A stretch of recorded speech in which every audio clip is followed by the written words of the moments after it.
Shalom, selamat malam Bapak, Ibu, dan teman-teman sekalian. Boleh angkat tangannya, ini kamera.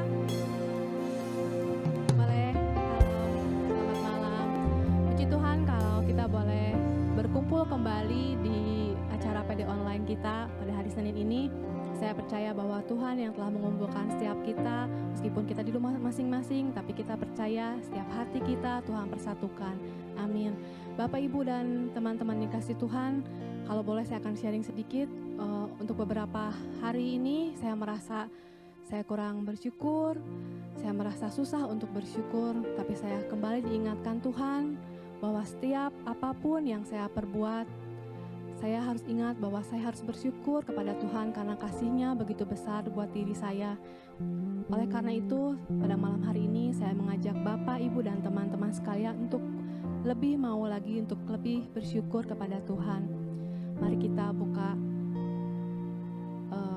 PDKK Santo Paulus ini online dengan tanda kemenangan kita. Dalam nama Bapa dan Putra dan Roh Kudus. Amin. Bapa yang baik, Bapa yang bertata di dalam surga, terima kasih Bapa untuk setiap penyertaan-Mu di kehidupan kami. Bapa, Engkau yang memperbolehkan setiap kami melewati hari demi hari untuk merasakan setiap kasih-Mu, setiap berkat-Mu, setiap kemurahan Tuhan yang ada di dalam hidup kami. Kami percaya Bapa bahwa Engkau begitu mengasihi kami. Kami ada sampai saat ini bukan karena kuat dan gagah kami, tapi karena kemurahan Tuhan, karena kasih Tuhan yang begitu besar dalam kehidupan kami. Bapa, kami mau juga merenungkan setiap kebaikan-kebaikan Tuhan yang boleh kami terima dalam kehidupan kami. Terima kasih Bapa untuk kasih-Mu yang begitu besar.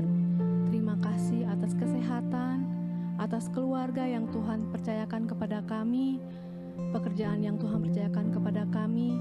Mari Bapa, kami menyerahkan setiap kehidupan kami ke dalam tangan-Mu. Kemuliaan kepada Bapa dan Putra dan Roh Kudus, seperti pada permulaan, sekarang, selalu, dan sepanjang segala masa. Amin. Ya baik Bapak Ibu, kita mau lagi memuji Tuhan dan menyembah Tuhan. Kita tahu bahwa kita ada sampai saat ini semua karena kemurahan Tuhan.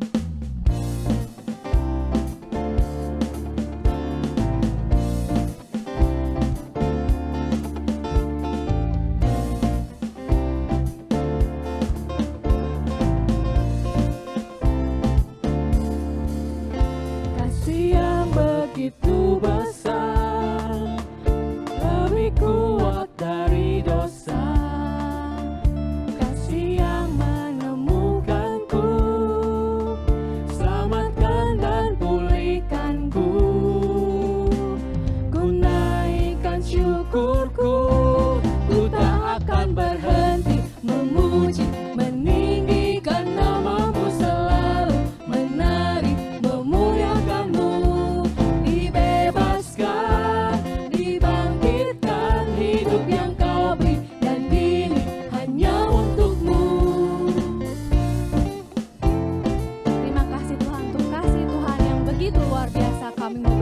Kita memuji nama-Mu.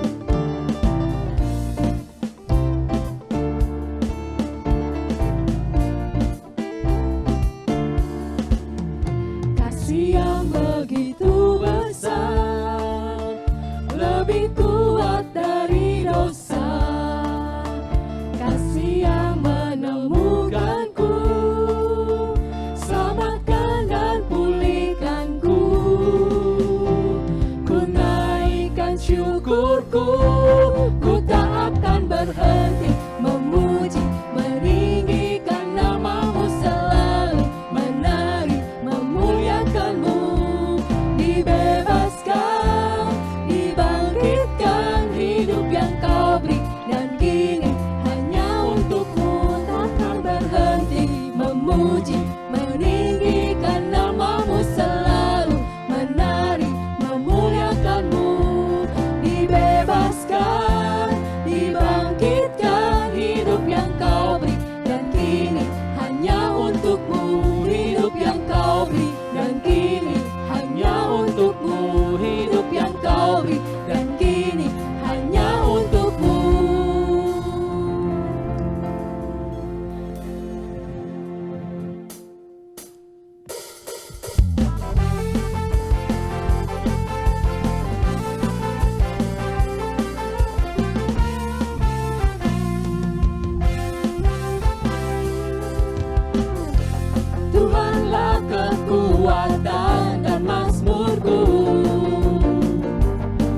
gunung batu dan keselamatanku.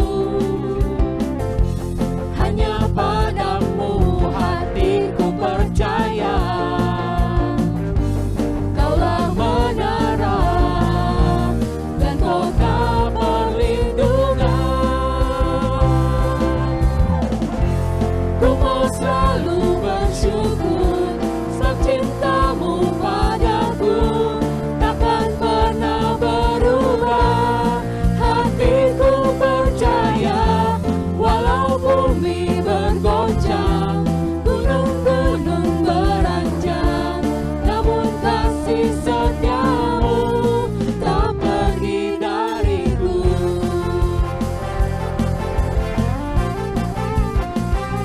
Mari Bapak Ibu kita bertepuk tangan bersama puji Tuhan. Tuhanlah kekuatan dan mazmurku, Dia gunung batu dan keselamatanku. Hanya padamu hatiku percaya, Kaulah menara dan kota perlindungan. Katakan ku mau bersyukur. Ku mau selalu bersyukur sebab cintamu padaku takkan pernah berubah. Hatiku percaya walau bumi bergoncang, gunung-gunung beranjak, namun kasih setiamu tak pergi dariku. Ku mau selalu bersyukur sebab cintamu padaku takkan pernah berubah. Hatiku percaya walau bumi bergoncang, gunung-gunung beranjak, namun kasih setiamu tak pergi dariku. Ku mau selalu bersyukur sebab cintamu padaku takkan pernah berubah. Hatiku percaya walau bumi bergoncang, gunung-gunung beranjak, namun kasih setiamu tak pergi dariku. Kasih setiamu tak pergi dariku. Kasih setiamu tak pergi dariku. Puji Tuhan.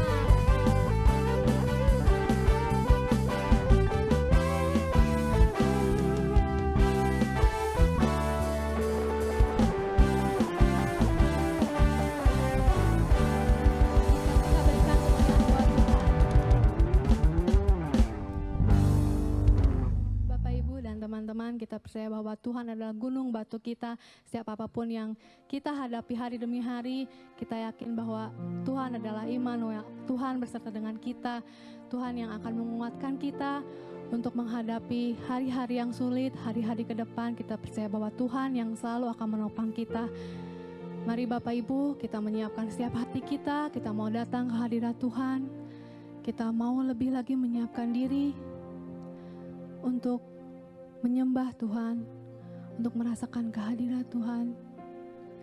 Mari kita buka setiap hati kami, Tuhan yang tolong agar setiap hati kami Tuhan bukakan. Mari kita tundukkan kepala, kita mau lebih lagi merasakan kehadiran Tuhan dalam hidup kita.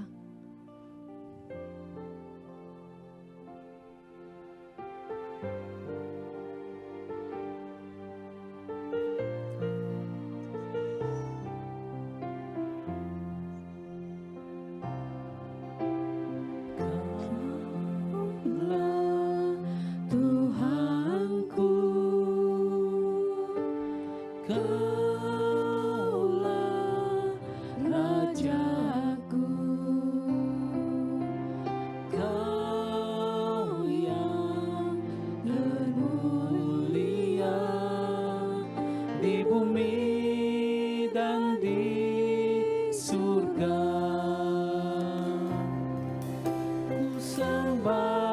Kau Tuhan, ku sembah Kau Tuhan, ku puji, ku muliakan nama-Mu.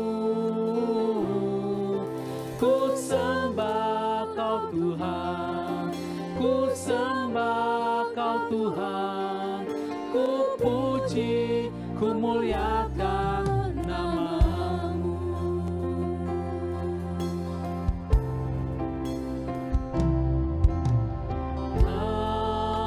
Kaulah Tuhanku, Kaulah Rajaku, Kau yang mulia di bumi dan di surga. Ku sembah Kau Tuhan, ku sembah Kau Tuhan, ku puji, ku muliakan nama-Mu. Ku sembah Kau Tuhan, ku sembah Kau Tuhan, ku puji, ku muliakan nama-Mu. Ku sembah Kau Tuhan, ku sembah Kau Tuhan, ku puji, ku muliakan nama-Mu. Ku sembah Kau Tuhan, ku sembah Kau Tuhan, ku puji, ku muliakan nama-Mu. Ku sembah Kau Tuhan, ku sembah Kau Tuhan, ku puji, ku muliakan nama-Mu. Ku sembah Kau Tuhan, ku sembah Kau Tuhan, ku puji, ku muliakan nama-Mu.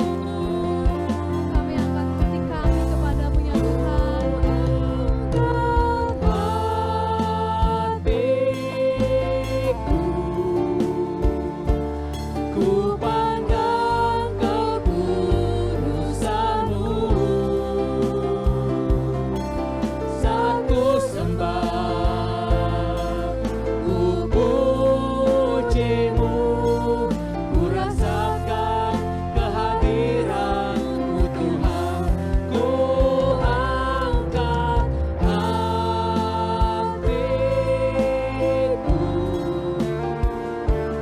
ku pandang kekudusan-Mu, saat ku sembah, ku puji-Mu, ku rasakan kehadiran-Mu Tuhan. Ku angkat hatiku, ku pandang kekudusan-Mu, saat ku sembah, ku puji-Mu, ku rasakan kehadiran-Mu Tuhan. Ku angkat hatiku, ku pandang kekudusan-Mu, saat ku sembah, ku puji-Mu, ku rasakan kehadiran-Mu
Bapak, terima kasih.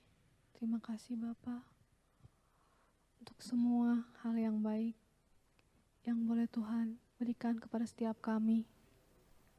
Kami percaya Bapa bahwa Engkau tak akan pernah meninggalkan kami. Engkau selalu ada berjalan bersama kami. Bapa, ini setiap kami anak-anak-Mu. Kami bersyukur karena kami punya Allah seperti Engkau, punya Bapa seperti Engkau, yang sungguh-sungguh melindungi kami, yang sungguh-sungguh memberikan kekuatan kepada kami. Bapa, kalau sebentar kami akan mendengarkan sedikit dari firman-Mu. Mari Bapa, Tuhan yang menyiapkan setiap hati kami, telinga kami, agar apa yang kami dengar sungguh-sungguh berasal daripada-Mu. Bapa, Engkau juga ya Tuhan, yang mempersiapkan anak-Mu, Romo Erwin ya Tuhan. Kami menyalahkan setiap keberadaan Romo, Tuhan yang berkati setiap perkataannya, agar apa yang disampaikan sungguh-sungguh menjadi kerinduan-Mu untuk menyampaikan kepada setiap kami ya Bapa.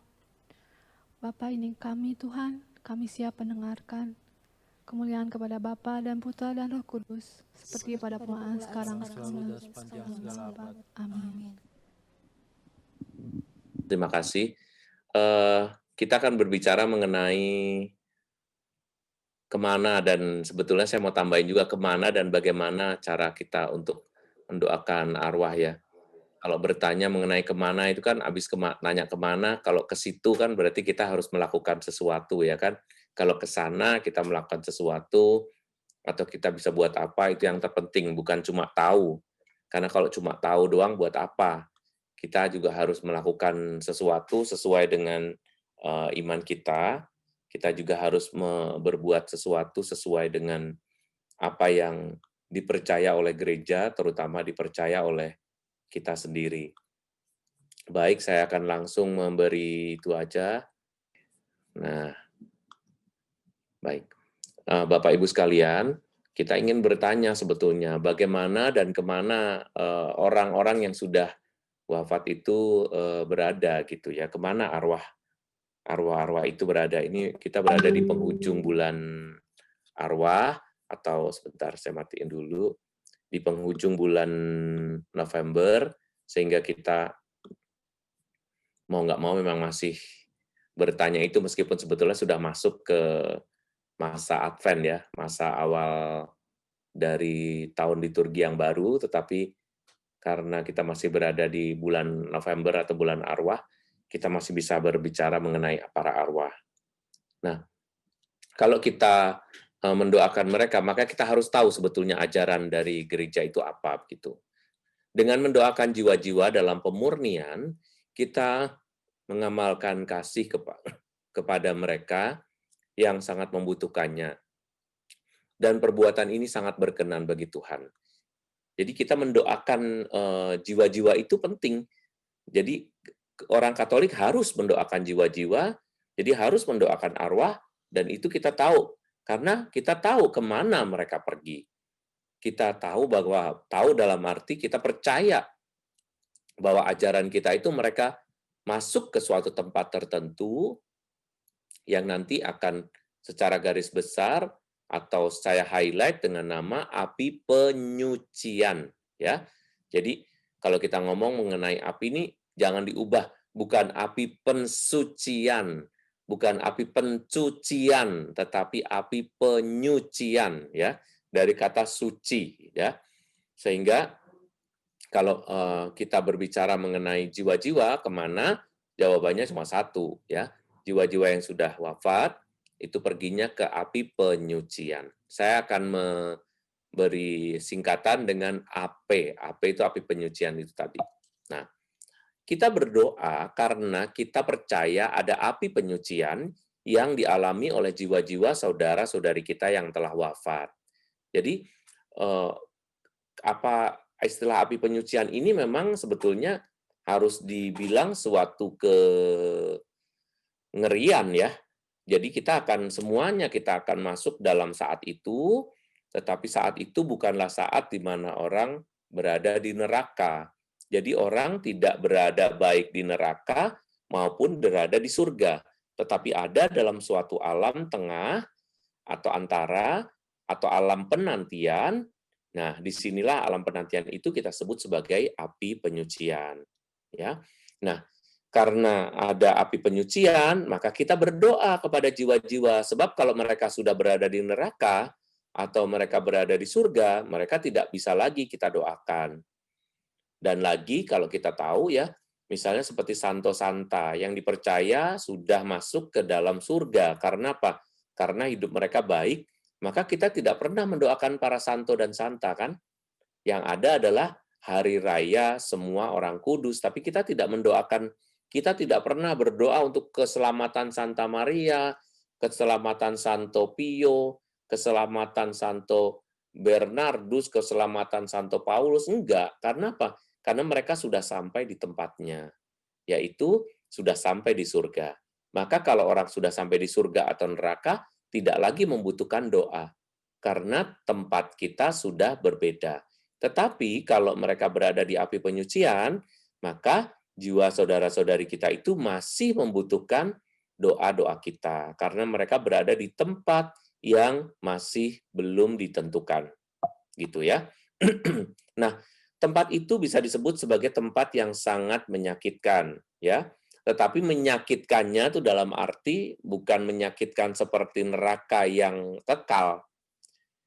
Api penyucian ini sangat menyakitkan. Mereka yang telah berada di sana menyesal secara mendalam atas apa yang mereka perbuat. Jadi disebut penyucian itu karena hati mereka ketika berada di sana itu akan menyesal. Tetapi orang yang masih berada di dalam api penyucian ini adalah orang-orang yang masih mempunyai harapan akan surga. Tidak ada orang yang berada di api penyucian tidak punya harapan lagi masuk surga. Itu berarti dia sudah berada di neraka. Jadi jenisnya berbeda, ya. Dari Mazmur 130 ayat 1 sampai 2 dikatakan, dari jurang yang dalam aku berseru kepadamu ya Tuhan. Tuhan, dengarkanlah suaraku. Biarlah telingamu menaruh perhatian kepada suara permohonanku. Jadi kalau mau dikatakan bahwa orang yang berada di jurang yang dalam itu adalah orang yang berada di api penyucian. Dia berseru kepada Tuhan, karena Tuhan masih bisa menolongnya. Tuhan masih bisa mengampuni dosa-dosanya. Tuhan masih mungkin menempatkannya di surga. Itulah api penyucian. Maka orang mengatakan dalam Mazmur, tolong Tuhan sendengkanlah telingamu kepadaku. Sendengkan itu artinya tengokinlah, dengerin suaraku gitu, supaya aku tuh jangan sendirian, supaya aku tuh jangan merasa terbuang, supaya aku masih mempunyai harapan untuk masuk bersamamu di surga gitu. Ya, jadi keyakinan ini ada dalam gereja Katolik. Pengajaran versus tradisi begini ya. Kita belajar menghargai pelajaran dan tradisi Katolik nih, saudara-saudari semua ya. Tradisi Katolik itu dihadapkan pada keyakinan agama lain. Ya kan, agama yang lain tuh yang ngomongin tentang macam-macam, ada yang ngomong tentang kekosongan, ada yang ngomong tentang karma, ada yang ngomong tentang reinkarnasi, ada yang ngomong melewati titian rambut dibelah 7, ada macam-macam dari kebudayaan dan agama lain. Intinya kita memang mempunyai perbedaan keyakinan. Jadi jangan sama, dan ternyata dalam budaya-budaya lain, bukan hanya budaya gereja Katolik, budaya mendoakan orang mati ini masih terus bisa dilakukan ya. Tradisi Katolik juga berasal dari dokumen gereja dan juga tradisi yang ada. Meskipun belum ada di dokumennya atau buku-bukunya, tetapi ada dalam tradisinya gitu ya. Dan sama Kristennya, tetapi beda pengajarannya. Api penyucian itu apa sih gitu? Kita kan nanya tempatnya di api penyucian. Api penyucian itu apa? Api penyucian itu nggak usah ditanya. Saya juga nggak tahu, Anda juga nggak tahu, siapapun juga nggak ada yang tahu. Tetapi api penyucian itu ada, entah kita percaya atau tidak, api penyucian itu ada. Penyucian itu dalam bahasa rohani disebut purgatorium. Itu adalah tempat kita disucikan. Jadi disebut penyucian karena tempat kita disucikan supaya kita bisa masuk surga itu benar-benar udah bersih, sudah tidak ada dosa lagi. Itu ada dalam Katekismus nomor 1030 sampai 1032. Gini bunyinya. Api penyucian adalah kondisi yang dialami orang-orang meninggal dalam keadaan rahmat dan persahabatan dengan Tuhan. Namun, belum suci sepenuhnya, sehingga memerlukan proses pemurnian. Jadi, baik, orangnya baik, tetapi kan nggak ada orang yang benar-benar baik. Nah, supaya dia itu benar-benar suci sepenuhnya, dia masuk ke api penyucian. 2, pemurnian di dalam api penyucian adalah sangat berlainan dengan api neraka. Jadi beda nih, kalau api neraka itu kekal sifatnya. Kita nggak ngomongin soal panasnya beda atau suhunya berapa, bukan ya.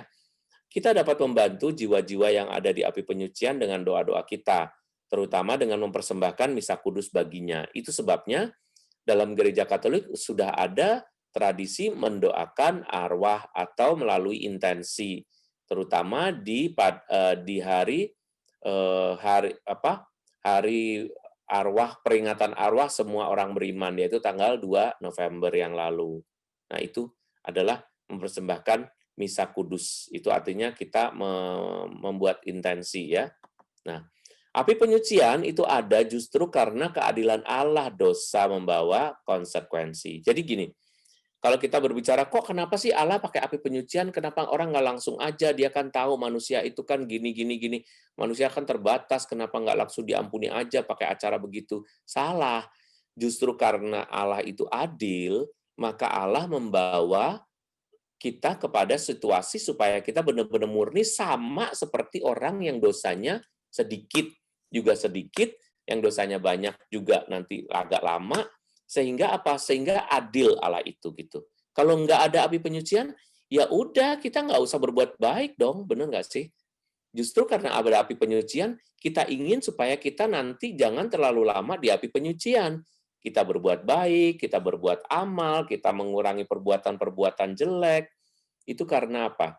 Karena kita ingin agar kita melewati api penyucian dalam waktu yang singkat saja. Tetapi itu karena Allah yang adil kita ada api penyucian. Kalau nggak ada api penyucian misalnya, orang yang salah langsung masuk neraka aja udah.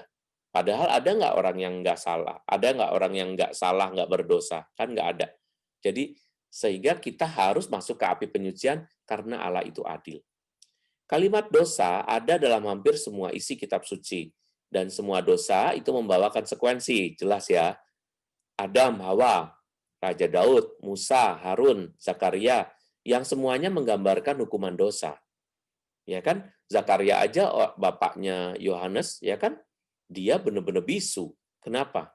Karena dia tidak percaya pada saat diberitahu istrinya akan mengandung di usia tuanya. Tetapi beda, Yosef tidak pernah dihukum. Kenapa? Karena Yosef hanya bertanya, mengapa? Mengapa aku? Karena kuasa Allah. Lalu Yosef langsung nerima. Maria juga nggak pernah dihukum karena Maria tidak berdosa. Maria malah ngomong, begitu dikasih tahu bahwa Yesus akan dilahirkan melalui dia ngomong, aku belum bersuami loh, dia cuma nanya. Iya, tapi kuasa Allah, Roh Kudus akan berada atasmu. Anak yang akan kau lahirkan akan disebut kudus.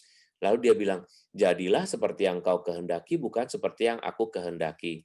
Atau fiat voluntas tua. Sehingga dia tidak pernah berdosa. Makanya oleh sebab itu, Maria tidak berdosa. Maria tidak pernah melakukan dosa. Sedangkan Zakaria pernah berdosa. Musa juga pernah berdosa, sehingga dia tidak pernah sampai ke tanah perjanjian. Kalau pernah ke tanah suci kan, Anda naik ke Gunung Nebo ya. Nah, di Gunung Nebo itu ada kapel, di situ ada tiang yang ada ulernya. Nah, Musa melihat tanah itu dari Yeriko itu dari situ. Kenapa? Karena dia tidak akan pernah sampai ke sana gitu ceritanya. Itulah konsekuensi dari dosa. Nah, mengenai dosa, ada dosa berat dan dosa ringan. 1 Yohanes 5 ayat 16 sampai 17 dikatakan, dosa ringan tidak mendatangkan maut, sedang dosa berat mendatangkan maut. Dalam Yakobus 1, 24 sampai 15 dikatakan, dosa awal dan dosa yang matang. Jadi dosa itu ada yang awal. Awal itu misalnya baru ngegosipin orang, atau baru pengen ngomongin orang, atau baru menemukan fakta kejelekan orang, tetapi belum diungkapkan, atau belum sampai memfitnah orang, atau belum sampai ngegosipin orang sampai memberatkan dia. Nah, kalau sampai pada suatu tindakan, dan tindakan itu merugikan banget orang yang kita rugikan, maka dosa kita menjadi matang, dosanya mendatangkan maut. Contohnya, seorang ibu yang hamil di luar nikah misalnya ya, kemudian dia hamil dan dia ingin sekali menggugurkan kandungan karena dia takut sekali dengan orang tuanya mungkin atau dengan masyarakat ya. Nah, ini adalah dosa ringan ketika dia merasa takut dan tidak bertanggung jawab atas tindakan atas perbuatannya. Tetapi ketika dia benar-benar menggugurkan kandungannya, maka dosanya mendatangkan maut.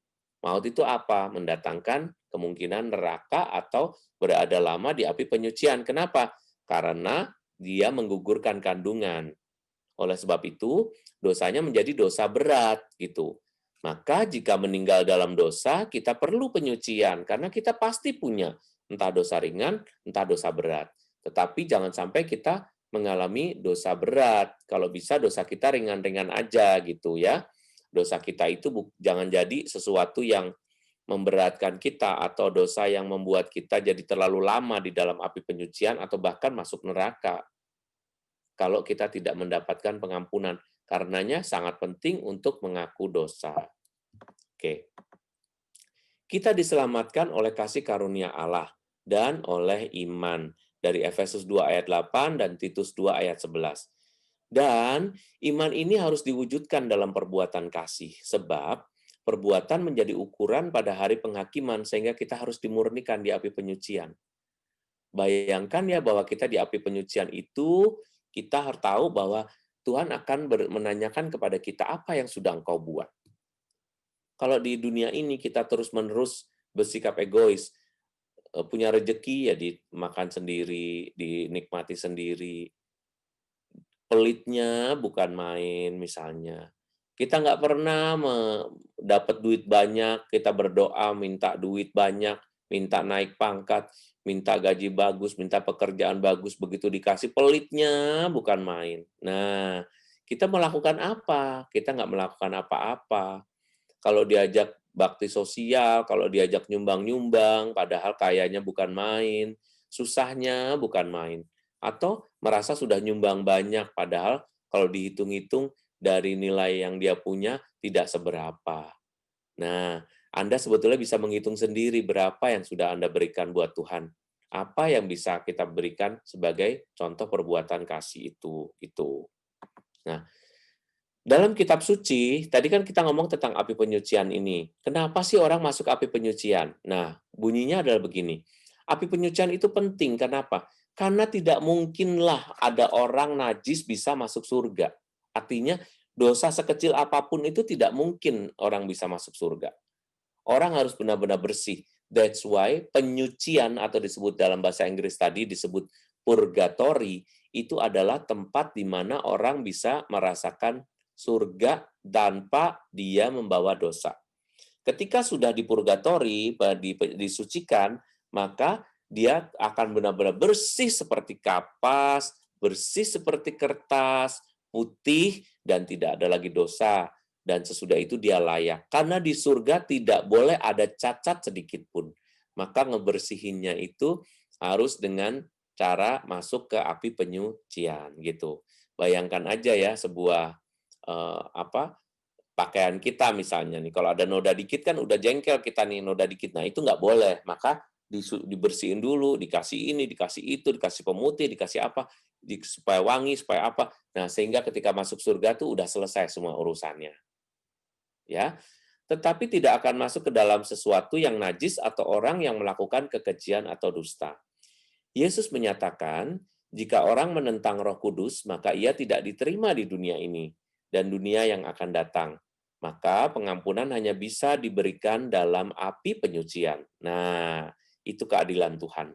Berarti keadilan Tuhan adalah dia mau mengampuni orang, tetapi pengampunannya itu terjadi di api penyucian.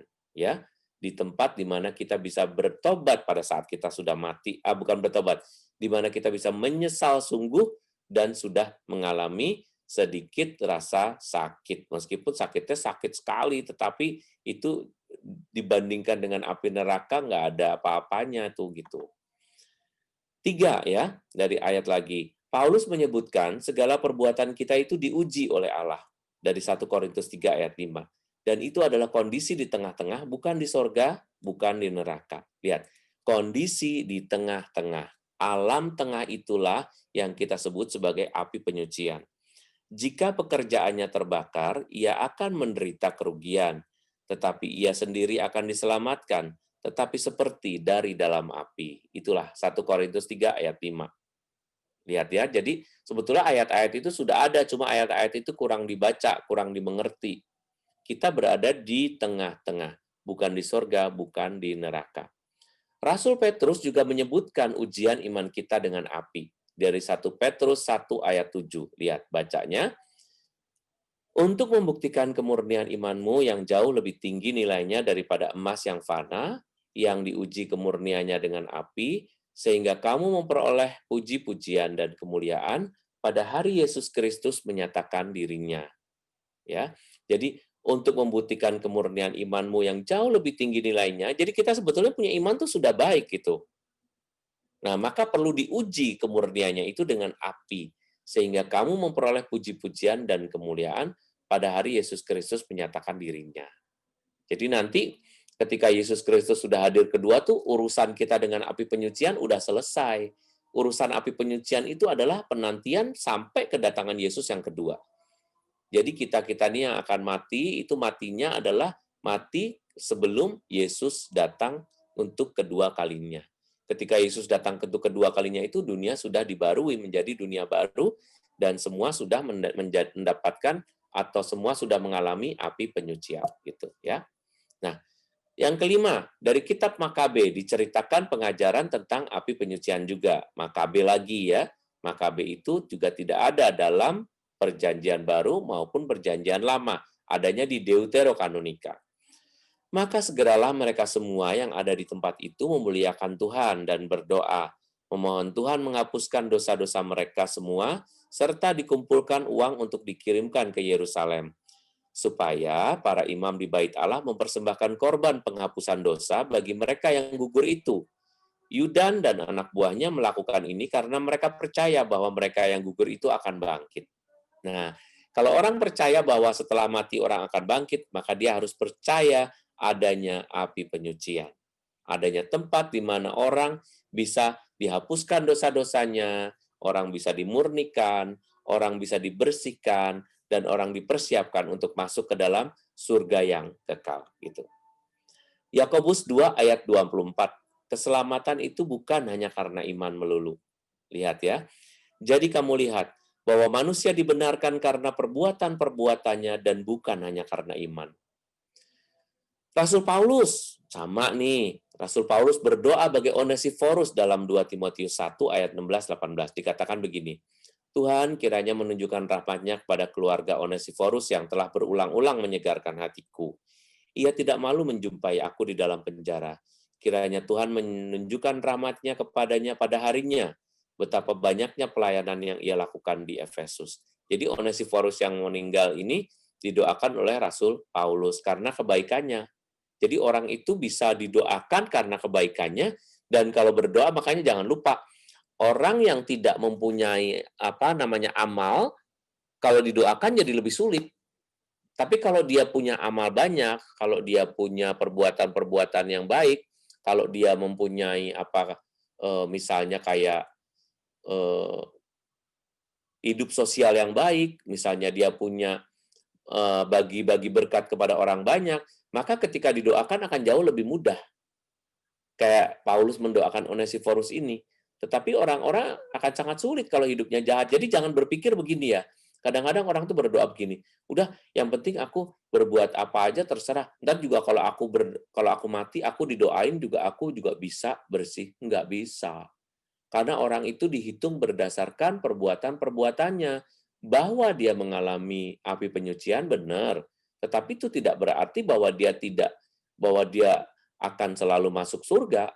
Ingat, api penyucian itu suatu tempat penantian, bisa masuk surga, bisa masuk neraka. Tidak bisa orang didoakan kalau dosanya terlalu banyak ya. Dosanya terlalu banyak tetap timbangannya tuh melenceng ke neraka jadinya gitu. Tapi kalau dia timbangannya baik, didoakan lagi, kita mohon kepada Tuhan, disucikan dan dia layak disucikan, dan dia bisa dibersihkan, maka dia bisa masuk ke dalam kerajaan Allah yang kekal.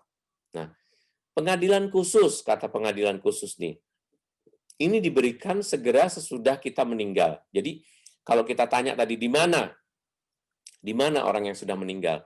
Jawabannya adalah sesudah kita meninggal langsung ya, langsung kita ini dihakimi dalam pengadilan yang khusus.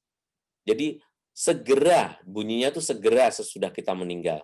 Ibrani 9 ayat 27 mengatakan, manusia ditetapkan untuk mati hanya satu kali saja, dan sesudah itu ia akan dihakimi. Lihat, menyenangkan ya, bahwa Tuhan itu tidak menyia-nyiakan waktu, dan dia akan bersegera untuk menetapkan. Jadi kita nggak dibiarin lama, nggak jelas di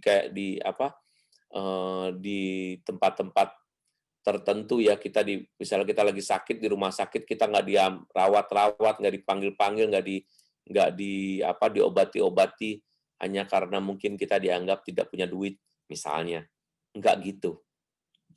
Once kita meninggal, once kita dipanggil oleh Tuhan, pada saat itu juga Tuhan akan segera memberikan pengadilan kepada kita, yaitu masuk ke dalam api penyucian itu tadi. Jadi kuncinya sebetulnya ada di situ aja.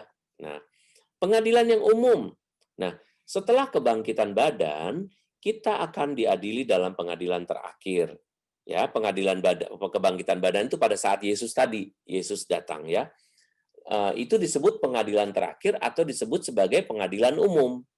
Karena semua perbuatan kita dipermaklumkan itu maksudnya ditunjukkan di hadapan semua makhluk. Tidak ada suatu kejahatan kita yang tidak diketahui. Semua akan ditunjukin. Ya. Semua akan ditunjukkan kepada semua orang, tidak ada yang tertutup. Sebab tidak ada sesuatu yang tersembunyi yang tidak akan dinyatakan, dan tidak ada sesuatu yang tidak diketahui dan diumumkan. Jadi semua akan diumumkan, semua akan diketahui. Kejahatan-kejahatan yang sekarang kita lakukan ini, semuanya akan ketahuan nanti pada hari terakhir, semuanya akan ditunjukkan kepada kita. Inilah yang disebut sebagai pengadilan umum. Nah, kita belajar dari tradisi sekarang, tradisi gereja nih ya, para bapak gereja, para santo santa, dikatakan begini. Tertullianus. Menurut Tertullianus, kalau kita mau berdoa, para istri mendoakan suaminya yang meninggal. Jadi justru Tertullianus ini menganjurkan supaya para istri berdoa bagi suaminya yang meninggal. Mungkin dari dulu ya, laki-laki itu umurnya lebih pendek kali dibandingkan dengan istrinya, ya enggak? Dan juga biasanya yang suka lebih beriman tuh suka para istri gitu. Maka disuruh para istri mendoakan suaminya yang meninggal. Kasihan banget ya kaum pria ini. Nah, lalu Cyrilius dari Yerusalem mengatakan, persembahkanlah permohonan atau misa kudus bagi yang wafat. Nih lihat, jadi kita bisa tahu siapa yang nyuruh tuh sebetulnya.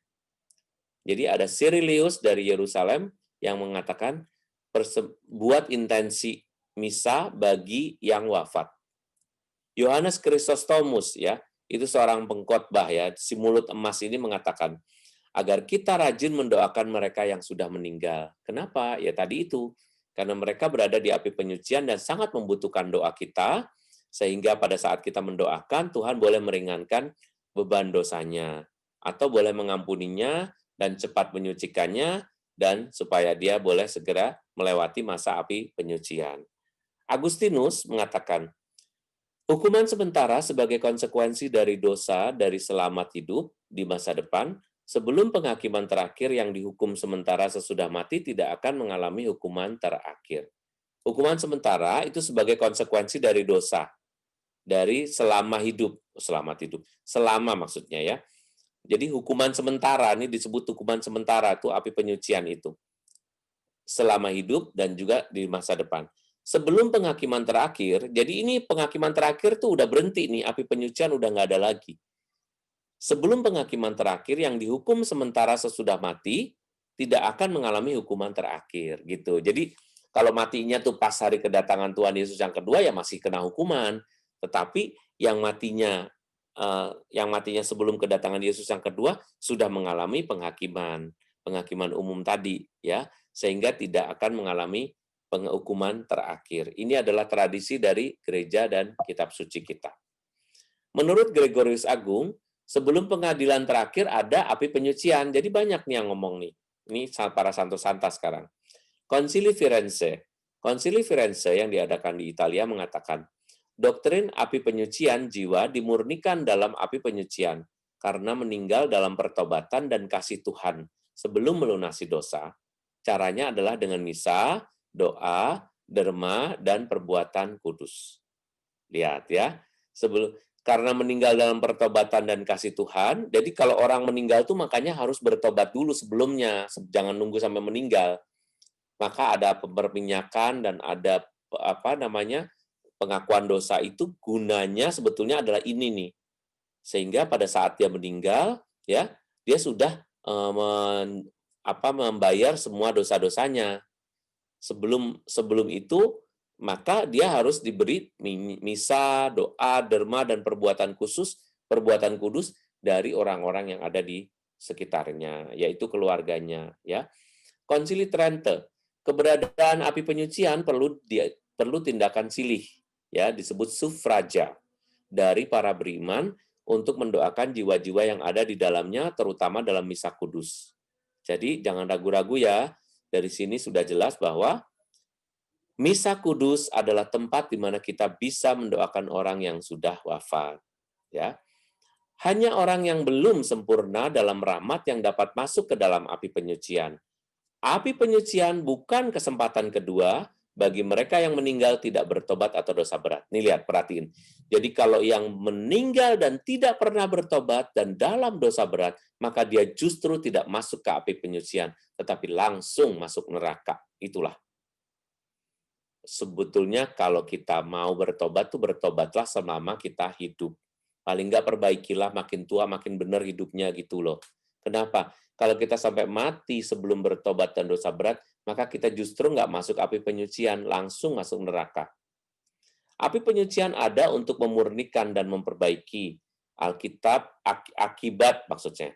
Akibat dari dosa dibersihkan dan hukuman dosa dilunasi. Jadi, sebetulnya api penyucian itu bagi semua orang beriman yang baik justru masuk ke api penyucian.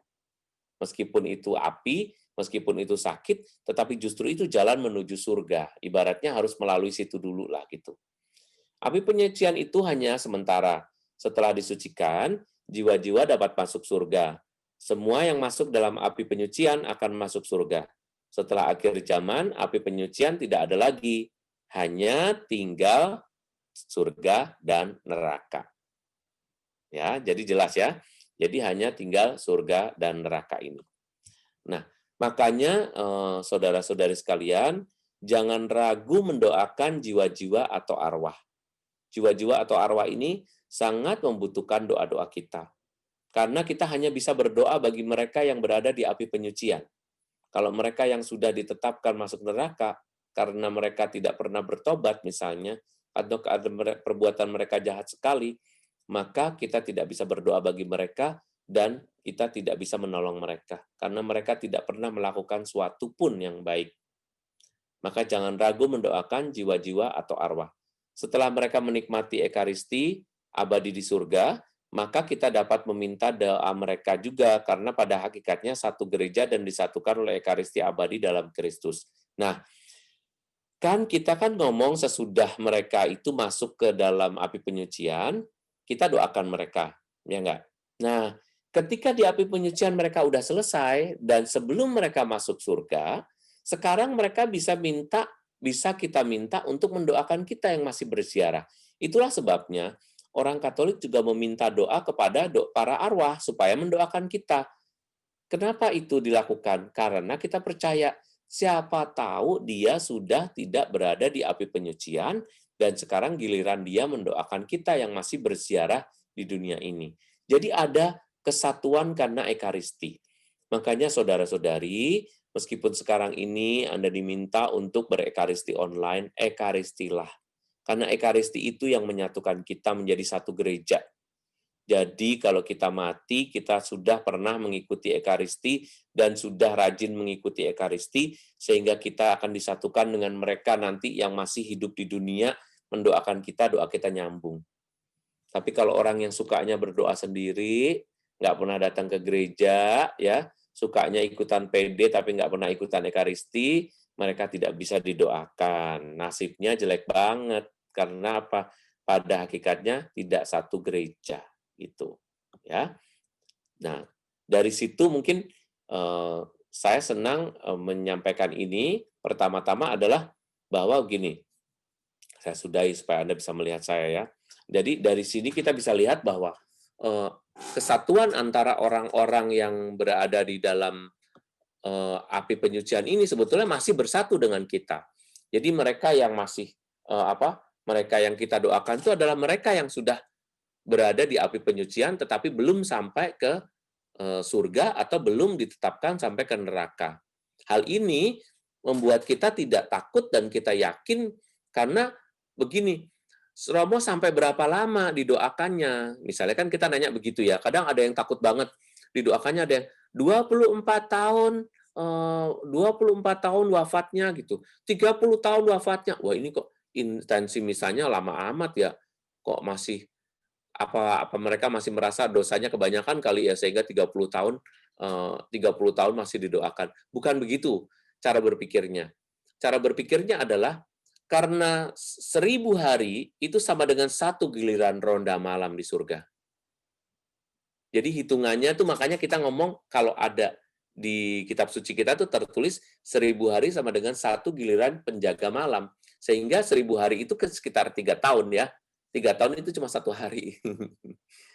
Sehingga kalau mereka itu berada di sana sampai beberapa hari, itu berarti beberapa kali 3.000 kali 1000 hari.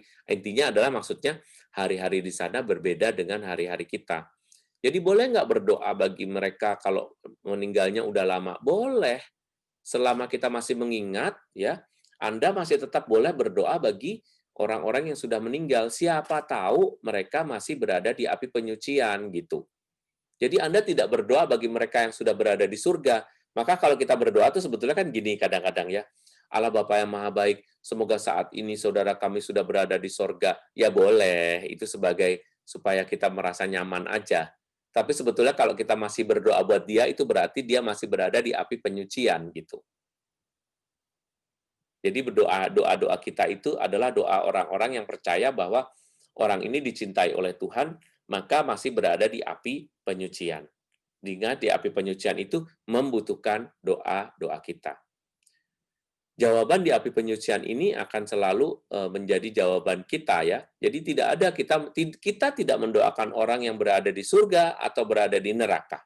Karena itu berarti sudah definitif ditempatkan di tempat tertentu.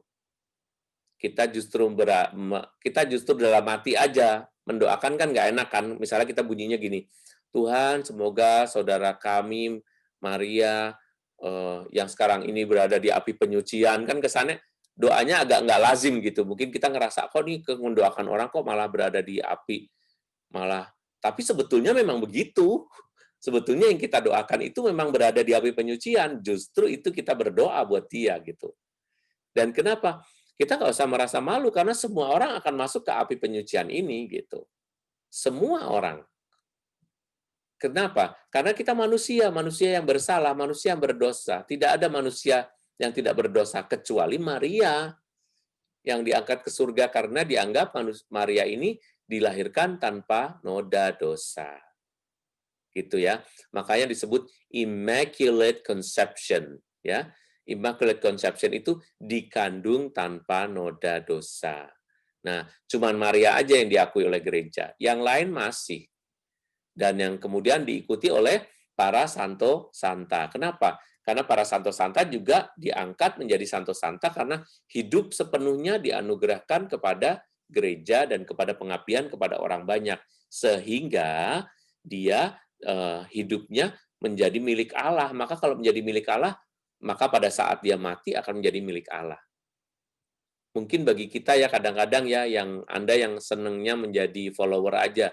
Kalau disuruh jadi panitia, jadi tim, jadi prodiakon, jadi dewan paroki, mungkin jadi tim ini, tim itu, atau mungkin dimintain sumbangan, ada nggak usah, yang penting saya ikutan aja.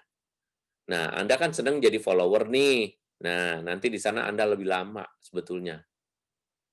Kenapa? Karena Anda tidak menggunakan kesempatan itu untuk merayu Tuhan supaya kita nanti jangan terlalu lama di sana.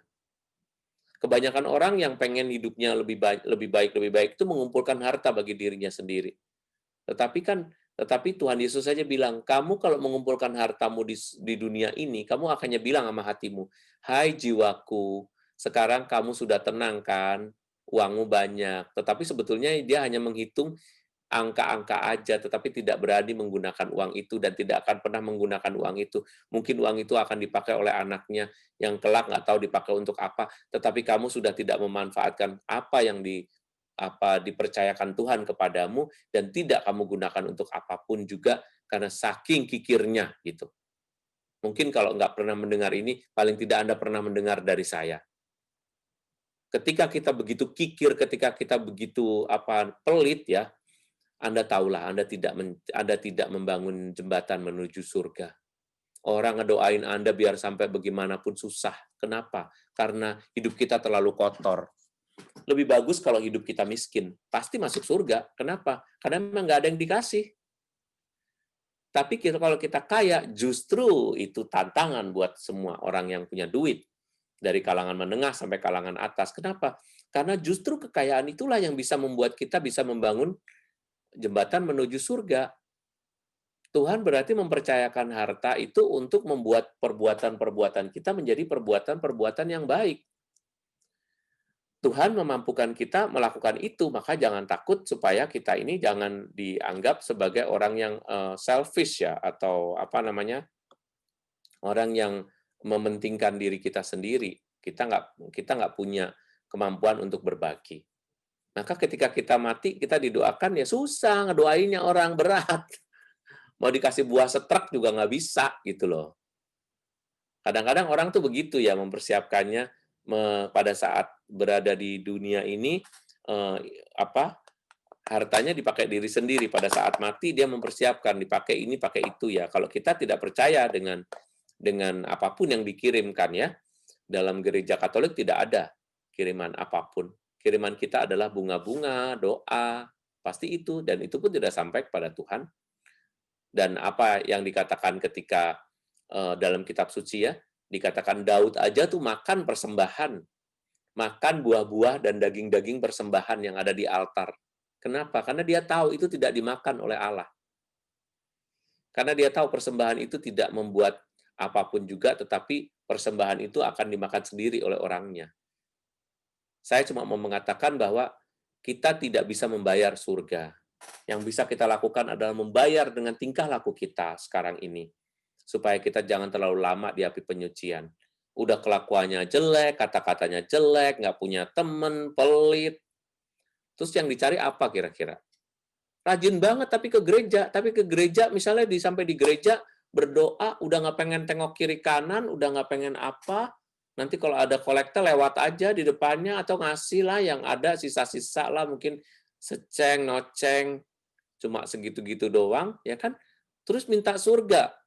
Hello, gitu kan. Tuhan mau mengatakan, you saya kasih duit banyak, hello, you kemana aja, duitnya dipakai buat apa aja. Saya mempercayakan uang itu, untuk rezeki itu, supaya kamu membantu orang, karena saya tidak bisa menolong semua orang kecuali melalui kamu, gitu. Makanya apa yang dikatakan kepada janda miskin itu sesuatu yang baik kan? Lihat, janda miskin itu nggak punya apa-apa, tapi dia justru dapat kesempatan pasti masuk surga, kata Tuhan. Karena apa? Karena yang dia serahkan semuanya. Gitu ya. Jadi kita ini justru tertantang nih ya. Para romo itu juga hidup di kalangan menjadi kaum menengah. Tidak ada romo yang hidupnya di bawah garis kemiskinan tuh nggak ada. Semua romo tuh berada di garis titik tengah. Hidupnya kalangan menengah gitu. Bisa makan tapi nggak bisa beli Mercy lah gitu. Ya kan?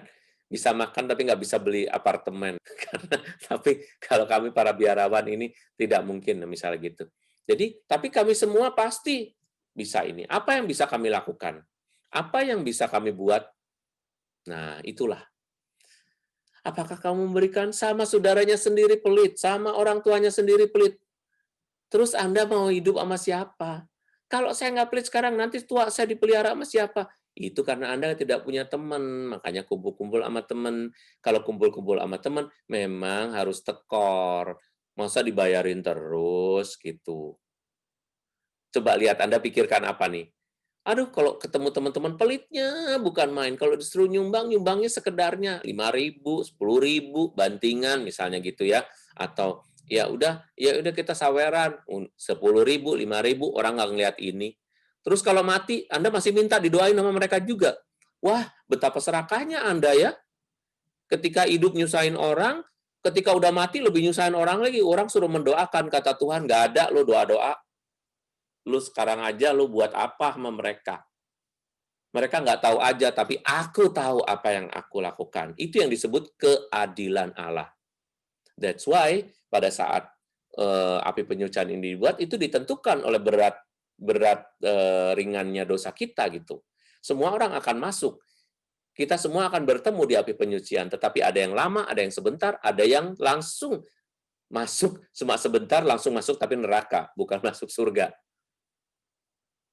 Kalau dosanya dia sedikit, ya langsung masuk surga.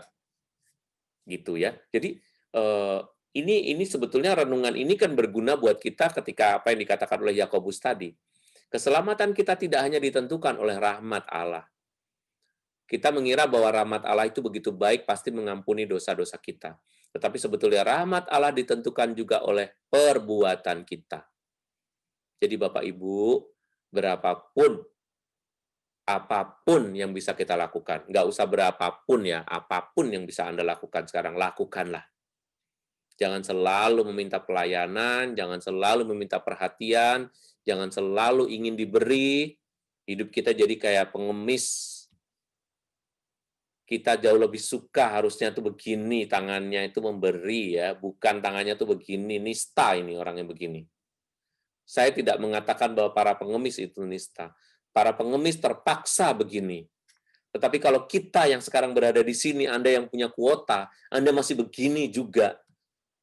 Pikir sendiri apa yang harus diberikan statusnya oleh Tuhan buat Anda gitu. Kira-kira kalau Anda jadi Tuhan, repot nggak sih nempatin Anda tuh di mana? Itu kadang kalau mau retret sendiri di akhir tahun, coba diretretin sendiri deh. Kira-kira orang seperti saya ini pantasnya di mana? Nah, caranya ngeceknya adalah, apa sih yang udah saya buat? Diminta doa aja yang nggak pakai bayar, oke, sekarang silahkan siapa yang mau menyampaikan doa-doanya kalau pertemuan lingkungan. Diem semua. Lihat-lihat, lu, doa. Disuruh doa yang nggak pakai, ini cuma pakai mulut doang aja masih nggak mau. Terus Anda berpikir Anda mau berada di surga. Di surga itu isinya cuma berdoa doang. Terus kalau sekarang nggak latihan berdoa, Anda mau ngapain di surga? Disuruh nyanyi, kagak mau nyanyi. Saya mah orangnya nggak bakat nyanyi. Hello, orang biar sefales-falesnya itu pasti bisa nyanyi. Nyanyi cuma do, re, mi, fa, sol, la, si, do, mi, sol, mi, do. Saudara, mari semua. Susahnya apa? Enggak gua nggak bakat. Terus di gereja ngapain? Disuruh salam damai, gua nggak mau salam damai. Ngapain salam-salam damai? Bohong-bohongan doang, formalitas. Suruh dengerin firman, dia buka WA. Kenapa? Paling bacanya begitu, bacanya jelek. Suruh dengerin khotbah, romonya dia ngomel. Alah, romonya boring, ini romonya kalau ini cuma ngomongnya cuma gitu-gitu aja, nggak dapat apa-apa gua mah. Gua mah cuma nunggu komuni. Nah, itu sama nih begini juga.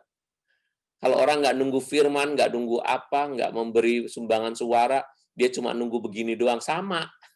Komuni itu bisa jadi dia begitu. Itu konsumtif. Disuruh nyumbang, dia kasih goceng. Satu komuni, goceng mah udah lumayan. Ini harganya berapa sih? Buset, misalnya. Ini pernah saya dengar loh. Yang kayak gitu ini, saya omongin ini pernah saya dengar. Menakjubkan ada orang kayak gini ini, menurut saya. Halo, terus kalau ditanya misalnya, terus kamu masuk mana gitu? Surga dong. Masa kecil aku dimanja. Udah remaja aku foya-foya. Dewasa aku menikmati dunia. Mati masuk surga. Ngimpi kali. Surga yang mana gitu kan? Surga itu harus ditempuh dengan amal. Surga itu harus ditempuh dengan apa yang kita punya. Surga itu hanya ditempuh dengan perhatian kita, dengan cinta kasih kita kepada orang lain. Tadi saya sudah membuktikan dengan ayat-ayat. Sekarang Anda tinggal memastikan, apakah Anda bisa memastikan itu? Romo, saudara saya tuh kayaknya berdosa banget deh. Hidupnya penuh dengan dosa, judi, main perempuan. Kira-kira dia masuk surga nggak ya? Ya jangan tanya sama saya. Pasti jawaban saya adalah, itu urusan Tuhan. Tetapi kira-kira kalau mau dijawab, kalau cuma begitu doang hidupnya, supaya sebelum ditanya saya udah jawab dulu nih. Ya kan? Kalau hidupnya kayak begitu, kira-kira Tuhan akan mengampuni nggak? Kan Tuhan itu maha pengampun. Iya, Tuhan maha pengampun, benar. Tapi bukan berarti Tuhan mengampuni semua orang, itu namanya Tuhan tidak adil. Ada orang baik, ada orang jahat. Yang jahat banget diampuni, yang baik banget masuk surga. Semuanya masuk surga. Mendingan jahat, ya nggak sih? Mendingan pelit kan orang. Tapi puji nama Tuhan bahwa Dia itu adil. Dia Allah yang menghakimi dengan adil sehingga memberikan apa yang telah kita berikan kepada Dia dan membiarkan kita mengalami surga karena kita juga sudah melakukan sesuatu bagi orang-orang selama kita hidup di dunia ini. Kita tidak bisa membayar apapun Tuhan. Tuhan tidak membutuhkan persembahan kita. Tuhan tidak membutuhkan bunga-bunga. Tuhan tidak membutuhkan buah-buahan. Tuhan tidak membutuhkan makan makanan. Tuhan tidak membutuhkan persembahan. Tapi persembahan itu dibutuhkan oleh orang-orang di sekitarmu.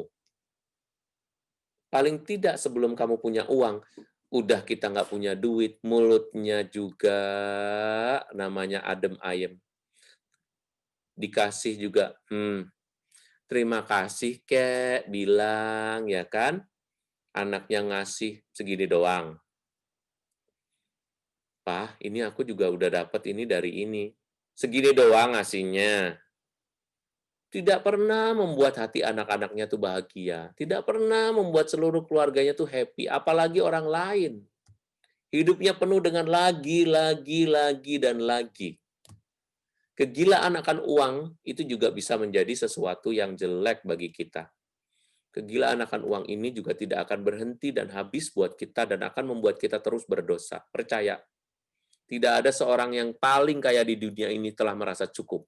Jadi kalau Anda sekarang sudah merasa cukup, bisa main Zoom, bisa ngelihat HP, Anda bisa pergi-pergi dikit, Anda masih bisa belanja-belanja, Anda masih bisa kadang-kadang makan di restoran, Anda punya mobil, meskipun itu tahun 2012, Anda nikmati, Anda syukuri, karena itu adalah berkat. Dan no more begging. Nggak minta-minta lagi, no more asking.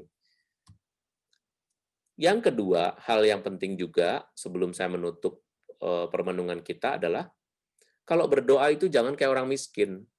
Kita berdoa tuh jadi orang kaya. Doa kita tuh adalah orang yang berkecukupan. Doanya rasa syukur, jangan minta melulu.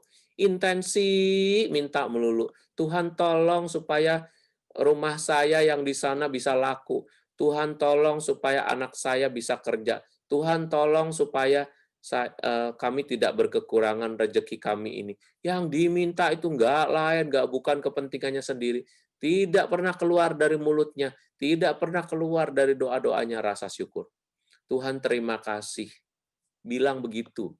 Tuhan puji namamu ya Tuhan atas segala sesuatu yang Engkau berikan kepada kami. Tuhan beri kepada kami rasa syukur itu, supaya namamu kami muliakan melalui perbuatan-perbuatan kami. Supaya melalui mulut kami banyak orang mendengar bahwa Engkau begitu baik kepada kami.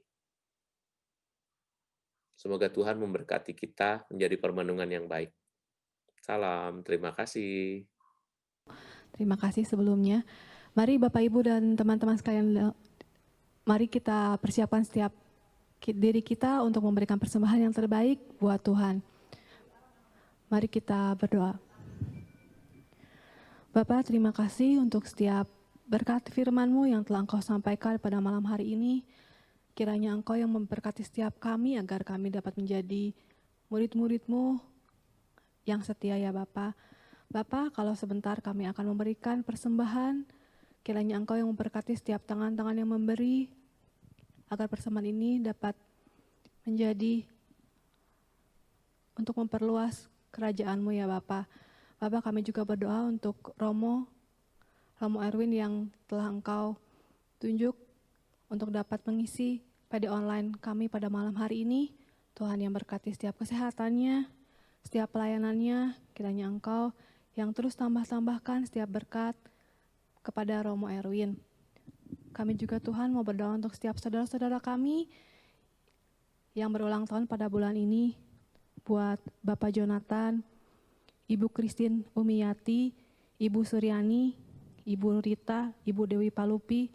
Bapak, Engkau yang tahu setiap keberadaan mereka, Tuhan yang tolong, Tuhan yang berikan mereka kesehatan. Engkau berkati juga setiap usaha mereka, pekerjaan mereka. Kiranya apa yang mereka perbuat boleh menjadi berkat buat orang-orang di sekitar mereka. Mari Bapa, Tuhan yang berkati setiap persembahan, seberapapun yang kami berikan, kami percaya Tuhan yang akan memberkati setiap persembahan kami. Terima kasih Bapa yang baik, kemuliaan kepada Bapa dan Putra dan Roh Kudus, seperti pada permulaan, sekarang, selalu, dan sepanjang segala abad. Amin. Bapak Ibu, mari kita mempersiapkan diri kita untuk memberikan persembahan yang terbaik buat Tuhan kita.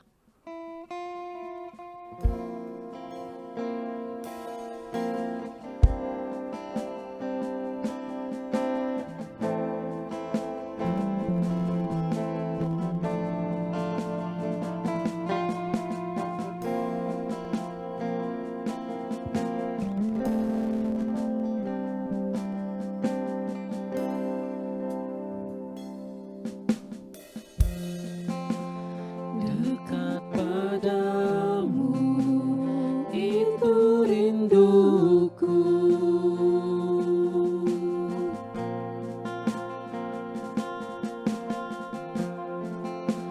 Setiap kataku kau pun menunggu.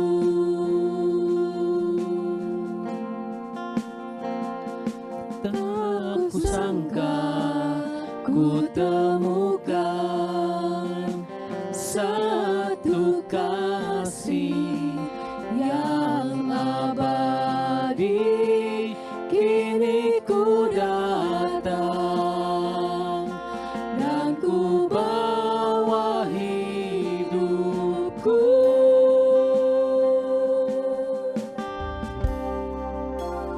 Memandang wajahmu, mengikuti kebaikanmu, mengejar hadirmu dalam hidupku.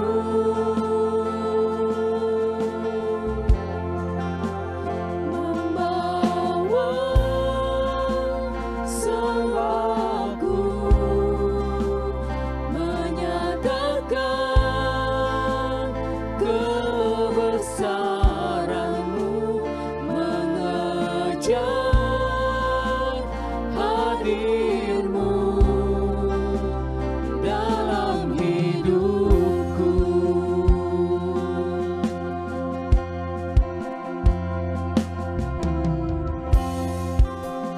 Dekat padamu itu rinduku.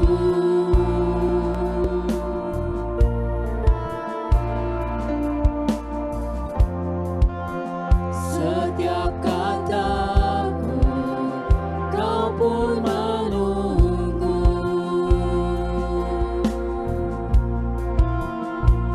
Tak kusangka ku temukan satu kasih yang abadi. Kini ku datang dan ku bawa hidupku.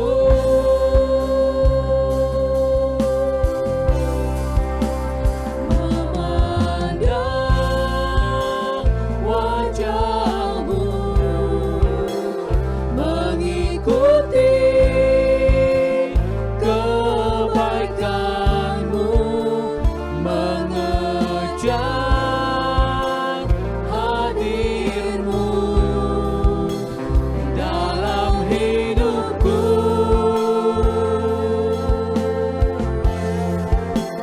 Membawa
kita pada malam hari ini. Kita percaya bahwa Tuhan kita Allah yang besar. Kita percaya bahwa Tuhan akan selalu berserta dengan kita. Tuhan akan selalu memberikan kekuatan pada setiap kita. Haleluya, Kau Allah yang besar. Haleluya, Kau mulia.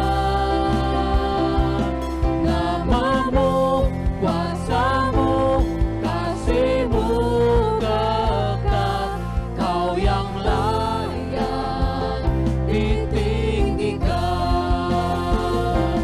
Haleluya, Kau Allah yang besar. Haleluya, Kau mulia. Namamu, kuasamu, kasihmu kekal. Kau yang layak ditinggikan. Namamu, kuasamu, kasihmu kekal. Kau yang layak ditinggikan. Namamu, kuasamu, kasihmu kekal. Kau yang layak ditinggikan.